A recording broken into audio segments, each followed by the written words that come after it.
Welcome to news అడ్డా. అనసూయకు వేధింపులు, 42 మందిపై case నమోదు. Anchor Tollywood నటి అనసూయ తాజాగా మరోసారి వార్తల్లో నిలిచారు.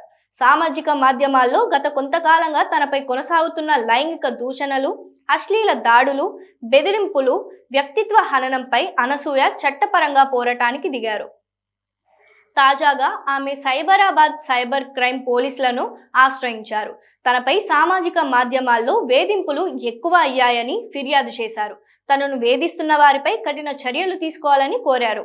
అనసూయ ఫిర్యాదు వివరాల ప్రకారం డిసెంబర్ 22, 2025న జరిగిన ఒక కార్యక్రమంలో నటుడు శివాజీ మహిళల వస్త్రధారణపై కొన్ని వ్యాఖ్యలు చేశారు. ఈ వ్యాఖ్యలు చర్చనీయాంశమయ్యాయి. తర్వాతి రోజు కొందరు మీడియా ప్రతినిధులు ఈ విషయంపై అనసూయ స్పందన కోరారు.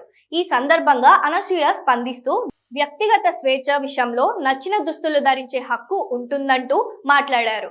ఈ వ్యాఖ్యలే సామాజిక మాధ్యమాల్లో ఆమెపై మూకుమ్మడి దాడికి కారణమైనట్లు ఫిర్యాదులో వివరించినట్లు సమాచారం. పోలీసులు 22 పేజీల ఎఫ్ఐఆర్ రూపొందించినట్లు సమాచారం. మొత్తం 42 మంది నిందితులపై కేసు నమోదు చేసినట్లు చెబుతున్నారు. నిందితుల్లో ప్రముఖులు, అడ్వకేట్లు, కంటెంట్ క్రియేటర్లు, సామాజిక మాధ్యమాల హ్యాండిల్స్ సైతం ఉన్నట్లు తెలుస్తోంది.